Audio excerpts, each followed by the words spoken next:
बिस्मिल्लाहिर्रहमानिर्रहीम अस्सलाम वालेकुम। आज आपके साथ लाला मूसा मशहूर मियाँ जी के होटल की दाल की रेसिपी शेयर कर रही हूँ। ये दाल इतनी ख़ास क्यों है जी? इस दाल में इतनी ख़ास बात क्या है? इस दाल के लोग इतने दीवाने क्यों हैं? इतने दूर दराज से लोग इसे खाने के लिए क्यों आते हैं? बहुत ही सिंपल और आसान सी ये रेसिपी है और बहुत ही टेस्टफुल, बहुत ही ज़बरदस्त, मज़ेदार, बहुत ही कम मिसालों में ये दाल बन के तैयार होती है। तो आज इन सारी बातों के, इन सारे सवालों के जवाब आपको मिल जाएंगे इसी रेसिपी के अंदर, ठीक है, इसी वीडियो के अंदर। तो चलिए जल्दी से हम वीडियो को शुरू करते हैं। बिस्मिल्लाहिर्रहमानिर्रहीम। यहाँ पे देखिए जी, सिंपल हमने 3 किस्म की दालें ले लेनी है, ठीक है। यहाँ पे मैंने हाफ़ के जी ले ली है चने की दाल, ठीक है। 1 पाव से कम मैंने ली है मसूर की दाल और 1 पाव से कम मैंने इसके अंदर माश की दाल ले लिया, ठीक है। और साथ ही इसके अंदर मैंने ऐड किया है थोड़ा सा लोबिया, तकरीबन 1 पाव से कम मैंने यहाँ पे वाइट लोबिया ले लिया। इन चारों दालों को हमने अच्छी तरह से धो लेना है। धो के हमने इसको भिगो के रख देना है। तकरीबन हमने इन दालों को आधे घंटे के लिए भिगो के रखना है, ताकि जब हम इनको पकाए बनाएं तो ये बहुत ही ज़बरदस्त, बहुत ही अच्छे तरीके से दालें जो है वो गल जाए, ठीक है। तो यहाँ पे देखिए जी, तकरीबन आधा घंटा हो चुका है और यहाँ पे मैंने अब इनको गलने के लिए रखूँगी। अब एक बात मैं आपको यहाँ पे बता दूँ, अगर आप प्रेशर कुकर के अंदर बनाएंगी ना दालें तो उनका टेस्ट बिल्कुल नहीं आएगा। हमने इन दालों को प्रेशर कुकर के अंदर नहीं गलाना, जस्ट हमने एक पतीली लेनी है जिसके अंदर हम खाना बनाते हैं, उसके अंदर हमने दालों को हल्की आंच पे इन दालों को हमने गलाना है। तो यही ख़ास बात है जी लाला मूसा मियाँ जी के मशहूर होटल की, ठीक है, जिस होटल में ये दाल बनती है। तो चलिए जी, ये सारी दालें मैंने एक पतीली के अंदर डाल दिया है, ठीक है। अब यहाँ पे हम पानी हमने इतना खुला नहीं डालना कि दाल जो है हमारी बिल्कुल ही घुल मिल जाए, ठीक है। तो यहाँ पे तकरीबन मैंने 3 गिलास पानी ऐड किया। यहाँ पे आप देख सकते हैं कि जितनी दाल है उसके ऊपर सिर्फ 1 इंच के बराबर ऊपर है, ठीक है, ज़्यादा नहीं पानी डालना। तो पानी डालने के बाद इसके अंदर मैंने 1 टेबलस्पून नमक ऐड किया है और हाफ़ टेबलस्पून इसके अंदर मैंने हल्दी ऐड की है। हल्दी क्यों ऐड की है? ताकि दाल का कलर जो है वो अच्छा सा आ जाए, क्योंकि इसमें कोई इतने ख़ास मसाले नहीं जाने, ठीक है, तो इसलिए मैंने हल्दी ऐड की है। अब यहाँ पे मैंने दाल को गलने के लिए तकरीबन आधे से ज़्यादा घंटा, तकरीबन पौना घंटा लग चुका था दाल गलने के लिए, ठीक है। हल्की आंच पे हमने दाल को गलाना है। अगर आपके पास मिट्टी का बर्तन है तो आप उस मिट्टी के बर्तन में ही दाल को गला लीजिएगा, ठीक है।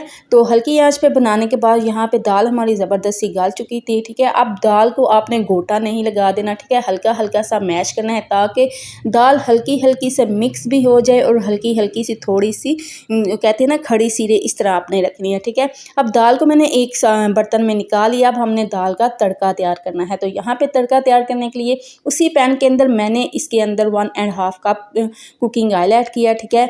1 टीस्पून इसके अंदर साबुत ज़ीरा ऐड कर दिया है। 1 टेबलस्पून इसके अंदर मैंने कुटा हुआ लहसुन ऐड किया। अदरक नहीं जाएगा, लहसुन जाएगा, ठीक है। हल्का सा हमने इसको ब्राउन करना है लहसुन को। उसके बाद जो हमने दालें निकाल के रखी थी, गोटा हल्का सा लगाया था दाल को, आपने वही दाल उठा के इस ऑयल के अंदर डाल देनी है, ठीक है। तो यहाँ पे देखिए जी, माशाल्लाह ज़बरदस्त सी दाल जो है हमारी अभी तक बनी नहीं है। दाल को आप हल्की आंच पे पकने दें, ठीक है। अब दूसरी साइड पे यहाँ पे मैंने ले लिया हाफ़ कप से भी कम पानी, ठीक है, नीम गर्म पानी लेना है और इसके अंदर मैंने ऐड किया कनौर क्यूब्स के 2 पीसेस, ठीक है। तो यहाँ पे अब कनौर क्यूब्स की जो पीसेस है आपने अच्छी तरह से मैश करनी है, ठीक है। मैश करके आपने पानी के अंदर डाल देनी है। यही सीक्रेट जो रेसिपी है ना, ये असल सीक्रेट रेसिपी है जो मियाँ जी के होटल की दाल की रेसिपी है, ठीक है, जो बहुत ज़्यादा लोग पसंद करते हैं और इमरान खान भी इस दाल को खाने के लिए आ चुके हैं, ठीक है। बहुत ज़्यादा पसंद की जाती है ये दाल। तो यही सीक्रेट मसाले हैं, बहुत ही कम मसाले हैं, ठीक है। इसके अंदर जी मैंने यहाँ पे कनौर क्यूब्स ऐड किए हैं, 1 टेबलस्पून काली मिर्च का पाउडर ऐड किया है, 1 टीस्पून ज़ीरा पाउडर ऐड किया है, 1 टीस्पून खुश्क धनिया पाउडर ऐड कर दिया। ये पानी के अंदर आपने मिक्स करने हैं। मिक्स करके अब यहाँ पे जो दाल हमारी पक रही थी हल्की आंच पे, अभी मैंने इसकी आंच जो है वो हल्की रखी है, ठीक है। तो यहाँ पे अब ये जो मसाले मैंने मिक्स किया है, ये सारे मसाले आपने दाल के अंदर ऐड कर देने हैं। अब हल्के हाथ से चम्मच को चलाते जाना है। अब इस टाइम पे आके आपने फ्लेम को फुल फुल कर देना है, ठीक है। तो यहाँ पे देखिए जी, एक अदद मैंने प्याज ले लिया था, प्याज को मैंने हल्का सा लाइट सा ब्राउन कर लिया, ठीक है। इस टाइम पे आके आपने प्याज को भी ऐड कर देना है। यकीन करें इसका टेस्ट ऐसा होगा क्योंकि आपने ज़िंदगी में कभी कोई दाल नहीं खाई होगी। ये इस दाल का टेस्ट इतना मज़ेदार और टेस्टी है कि हलीम को भी इस दाल ने पीछे छोड़ दिया था।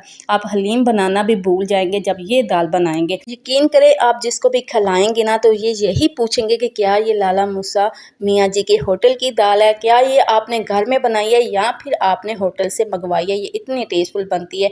अब हमने यहाँ पे देखिए जी इसका फिर से तड़का तैयार करना है, ठीक है। तड़का तैयार करने के लिए हाफ कप हमने कुकिंग ऑयल ले लेना है। उसके अंदर मैंने 1 टीस्पून इसके अंदर फिर से साबुत ज़ीरा ऐड किया है और 1 टीस्पून इसके अंदर मैंने कुटी हुई लाल मिर्च ऐड की है, ठीक है। ज़्यादा नहीं ऐड करनी, बस थोड़ी सी आपने ऐड करनी है और इसको लगा देना है तड़का। तो माशाल्लाह ज़बरदस्त टेस्टफुल हमारी लाला मूसा मियाँ जी के होटल की दाल बन के तैयार है। तो माशाल्लाह बहुत ही टेस्टफुल, बहुत ही ज़बरदस्त मज़ेदार ये दाल बन के तैयार होती है। तो आपको भी तब ही पता चलेगा ना जब आप खुद घर में इस दाल को तैयार करेंगे, बनाएंगे, खुद भी खाएंगे और अपनी फैमिली को भी खिलाएंगे। और जब आपकी फैमिली आपकी तारीफ़ करेगी तो फिर आपको बहुत ज़्यादा खुशी होती है। आपका दिल करता है कि मैं इस तरह के मज़ेदार से मज़ीद खाने बनाऊँ। तो आपने अगर मज़ेदार मज़ीद खाने बनाना चाहते हैं तो आप मेरी वीडियो को ज़रूर लाइक और शेयर कीजिएगा, मेरे चैनल को ज़रूर सब्सक्राइब करिएगा और साथ ही लगे बेल आइकन के बटन को भी ज़रूर प्रेस करिएगा, ठीक है। जब आप इस रेसिपी को ट्राई करेंगे, इस दाल को बनाएंगे तो प्लीज़ मुझे ज़रूर कमेंट बॉक्स में बताइएगा कि आपको मेरी ये वाली रेसिपी कैसी लगी। और इसी के साथ आपसे इजाज़त चाहूँगी, तब तक के लिए अल्लाह हाफ़िज़।